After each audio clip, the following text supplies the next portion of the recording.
Oh yeah. Hey, welcome back game fans to another edition of Grant's Game Room. Today we're going to be reviewing Worthington Publishing's Holdfast Korea, which covers the Korean War that began in 1950 and still technically we're still at. If you like these videos and want to see more of them, please go below, click the subscribe link and click the like link. We always appreciate that, but even more than that, we appreciate the shares. Once we get to 500 subscribers, we're going to begin giving away a game a week of various Worthington Publishing products. Right now we're at 241 followers. I need about another 250 followers, and we'll begin giving away games weekly. This was very topical. I just received Next War Korea by GMT Games, which I want to do a review of in the next month. But with the negotiations right now maybe preparing to begin between North and South Korea, I thought it a great time to review this game. There's mixed reviews on this game. A lot of people feel that it goes a little too historical, or I don't want to say plays out scripted because that would be the wrong word, but just feel that it has too much of a stalemate at the end, which is the historical what happened. We're still stalemated from the war that began in 1950. I don't know if that registers totally, but awesome box cover here by Sean Cook. When we released this on Kickstarter, we did a book by the CMH, Center for Military History, by the U.S. Army, and this is just a awesome box cover. On the back you get a picture of the Marines going over the wall at Incheon. Little historical blurb and detail on the games. This is a game in a box sleeve. On the back you can use the back for charts and keeping track of things. You get a bag of blue blocks, a bag of red blocks, and a number of dice that go with the game. I've already labeled these. It comes with a label sheet for labeling these blocks. These blocks are 20mm by 20mm by 10mm, standard Columbia Worthington Games block size. The red are the North Korean Chinese forces. The blue are the South Korean U.S. UN-led forces. You get 8 pages of rules with historical commentary and some strategy notes. Good graphics on the rules, lots of explanations showing movement and combat. It's really a very simple game, but much like Holdfast East Front, allows you to recreate the Blitzkrieg style initial North Korean attack into South Korea, then the U.S. coming in and pushing North Korea back up, with the possibility of Chinese intervention, which did occur during the real war. Technically, even though we weren't at war with the Chinese, we were fighting the Chinese in 1950 and 51. You get a sheet of labels to apply to the blocks, and a spare set of labels should you have any issues with any of the blocks. This was our first 2-piece board with a number of charts on here. You have a chart to track your resource points, chart to track air support, naval support, and armor support, turn track showing reinforcements, weather, and resource points that you get each turn, and the map board. And I'm going to lay this out real quick, and then we'll do some gameplay to show you the actual game. The game sets up pretty quick. If you notice on the board, there are red dots where the North Korean forces set, blue dots where the South Korean forces set. An interesting way to play the game is to set up the red dot, or the red dot forces on the red dots, then lay the you're supposed to set X number of 1 SP units. And SP, I'll show you, are labeled on the block. If you see, that's a 4 SP unit, and I'll do a better video graphic of this. That means its maximum strength is 4 strength points. And that is a Chinese Army unit, so know its actual strength point is 8. And once it gets to 5, it's replaced with a 4. As it takes hits, it's rotated lower and lower in combat. The Chinese have the Chinese star symbol, and then the North Korean have the North Korean flag on them. Most of theirs are a maximum of 3 SP or strength points. That's how many hits they take in combat. In combat, the North Korean units and Chinese units roll 3 dice. When opponents attack them, opponents roll their number of dice that they're supposed to roll and hit these units on 5s and 6s. The South Korean forces are set up a little bit different. Their max strength is also 3 SP, but because they were lacking in hardware, the U.S. was not supporting the South Koreans as well as they could have after World War II. We gave them obsolete equipment. They only roll 2 dice in combat, and a lot of their forces start at 2 SP or 1 SP to initially start the game. So a great way to do the initial setup is to take your 2 SP units and your 1 SP units and then shuffle them around and then set them on the board to where you don't know where they are. And then in that way, the initial assault by the North Korean forces is a surprise. It makes solitaire play very interesting if you're playing solitaire. The US-led forces, shown here, roll 4 dice in combat. And there is a special Marine division. Where you at, guys? The Marines. Here we are. They are 6 strength points. And when they get to 2 or 3, you replace them with the 2 SP unit. But the Marines are tough. They are only hit on 6s. So if they're in combat against Chinese forces, the Chinese forces would roll 3 dice. And if they were attacking the Marines, they would only hit on 6. If they're attacking normal U.S. forces or South Korean forces, they hit on 5 and 6. So the Marines are the only units hit on 6s. And the Marines in combat roll 5 dice. So the Marines are lethal. But they're expensive. If you have to add replacement points to a unit, it costs you 1 of your resource points. The North Koreans start with 10. The South Koreans start with 6 resource points a turn. They add 2 each turn. The North Koreans add 5 resource points once the Chinese intervene and enter into the game. Now how it's played is, and I'll give you the basic flow of the game. The North Koreans are going to roll into South Korea. The U.S. forces, as they enter the board, enter at 1 step.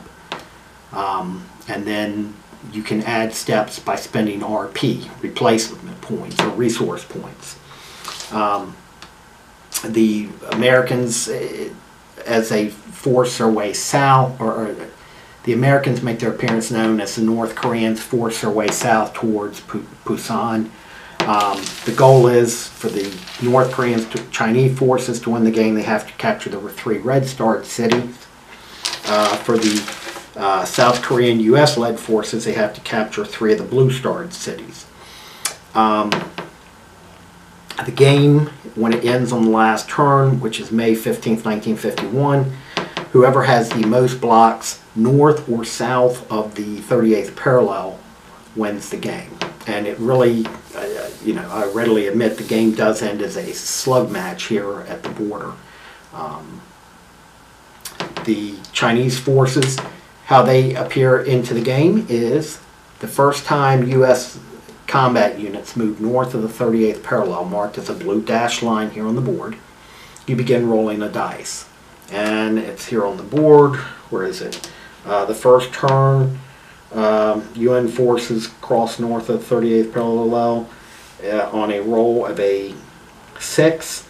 The Chinese forces move into the game on second turn a 5-6, third turn a 4-6, fourth turn a 3-6, fifth turn after a 2-6. So there's a possibility that if the UN forces can push north quick enough, and it's a tough, I've only seen it done once, that they can win the game before the Chinese forces intervene. Just like I've seen it done 2 or 3 times, to where the North Korean forces can force their way south to Busan and capture the 3 victory cities before the U.S. forces become too strong. Air and naval support and armor support. Each turn, the UN forces receive 2 air support starting on turn 2 and 2 naval support starting on turn 2. This can be used in attack and defense. The U.S. Navy devastated the North Koreans along the border in the game, or in history. So it plays well in the game. Any battles along the coast, you spend 1 of your support and it adds 2 dice to the battle. The North Korean forces were limited with their armor. The Chinese had given them an initial supply of armor and didn't give them much after that. So anytime in combat, a South Korean or a U.S. force rolls a 6, you reduce the North Korean armor support by 1, and that doesn't come back. And again, all support adds 2 dice. So North Korean get 2 air support on the first turn. After that, the U.S. and South Korean Air Force rolled the air. Again, that adds 2 dice. So initially, the North Korean will have 2 air support on turn 1, 2 armor support on turn 1. So that's an extra 8 dice they'll get to roll in combat. Armor support cannot be used in mountain region, which is the tanned out areas here that you see. Supply is critical in this. You will notice that there are roads along the border. As long as you are within 3 hexes of a road, you are in that leads to the northern border for the North Koreans, to Busan, or a UN-held port for the South Koreans U.S. forces, you're in supply. If you are not in supply, there are combat and movement effects, and the unit loses strength to the point to where it's going to be eliminated. Weather. Clear weather is normal movement and normal air support. Overcast movement is no air support. Units available, and in snow, no air support, and all units receive -1 movement. The game plays very well, I think, personally. It actually is one of my most favorite of our productions. I think it plays very close to history with some options for some non-historical things to happen. The North Koreans can take the 3 victory cities. It's difficult. It's not easy. They didn't do it historically, and because it wasn't easy. Same with the UN forces. If you get lucky and you can push north quick enough, you can take the, I take that back, 4 North Korean cities that you need to take, 2 close to the 38th parallel and 2 along the Chinese border. You can win the game without the Chinese intervening. It's difficult, but it can happen. You have a number of options. Normally combat is 1 round. Now how gameplay works is, to move a unit costs you 1 resource point. So the Chinese start with, or the North Korean China forces start with 10 resource points. So to move 1 unit, I would spend a resource point, go from 10 to 9. I would move it up to, I believe movement is 6 movement points here. Yes. It costs 2 to enter mountain terrain and 3 to enter enemy zone of control. You do not have to stop when you enter enemy zone of control. Zone of control surrounds all 6 hexes around a unit. So if I punch a hole, I can push through. So I spend my 1 resource point, I move next to an enemy unit, that costs me 3. I can keep moving. I can cut their supply line. And you can funnel units through. It allows blitzkrieg type movement. Movement is not I go, you go. Well, it is I go, you go. My turn, your turn. However, I can pay to move a unit. I can pay to move 3 or 4 units. And then I can pay to attack a hex. When you spend a resource point to attack a hex, it's just spent 1 resource point, and you can attack with as many units as you can get around that unit. If I have units around that unit, the defending unit, and I eliminate the defending unit, and some of my attacking units have not moved, I can spend a resource point to move them. So I can punch a hole and move through. I can even move through and then attack. It allows blitzkrieg type movement, so it isn't necessarily move all your units and fight. It's you can move X number of units, fight, and continue moving more units. But the key to this is a unit can only move once in a turn, and a unit can only attack once in a turn. So you have to be judicious in how you move your units. You have to be judicious in how you attack with your units. Each combat is one round of combat. So if I had two Chinese units attacking a South Korean unit, I would roll 6 dice for the North Korean or Chinese forces, 3 for each of my units, and then the South Korean unit would roll 2 dice. Now there's terrain modifiers, and again you can add support for air, naval, but that's the basis. So I spend my 1 resource point for the Chinese to attack this hex. They roll 6 dice, the South Korean unit rolls 2 dice. The Chinese units would hit the South Korean unit on rolls of 5 or 6. The South Korean unit hits the Chinese units on rolls of 5 or 6. But it's only 1 resource point to attack that hex. It's not 2, even though 2 units are attacking. So it's 1 resource point spent for each unit moved. It's 1 resource point for each defending hex attack. Now you can add replacement steps during the replacement phase of the turn, and those cost 1 resource point as long as the unit's on the board. To bring an eliminated block back at 1 strength point, it costs you 2. And you have to put them in an end supply city on your side of the board. Marine units cost 3 SP or 3 resource point for each Marine step added back to a block. So Marines are expensive to replace because of their training. If the Marine block gets eliminated from the game, it is gone for good. You do not get it back. You can also do a naval assault into a enemy occupied area. Now it costs 2 resource point to do a naval transfer to move a unit from a friendly port to a friendly port. It costs 3 to do a naval assault, and a naval assault is repeated rounds of combat. Where normal round of combat is 1 resource point to attack, a naval assault is repeated rounds of combat, so you're paying for extra rounds of combat. This is where the Marines are really effective. You just keep rolling dice until somebody's eliminated or the attacker decides to retreat. And if they decide to retreat back to the port they came from, they lose 1 extra SP. So if the Marines do their historical attack into Incheon and there's a 2 SP North Korean unit there, I come in with the 6 SP Marine block. Where'd my guy go? Here he is. I pay 3 resource points. I do my naval assault. The Marine will roll 5 dice. The South Korean unit or the North Korean unit in Incheon would roll 3 dice plus 1 extra dice for defending in a city. So the Marines rolling 5. The North Korean is rolling 4. 3 plus 1. 2, 1. Sorry about that. The tape cut out on me. Anyway, that's how assault combat works, or amphibious assault combat would work. Guys, all in all, this is one of the my more favorite games. This and Holdfast East Front in the Holdfast series. I think it realistically portrays the combat in North Korea during that time period. We chose to end it in 1951 because really after that it did become just trench warfare from World War I.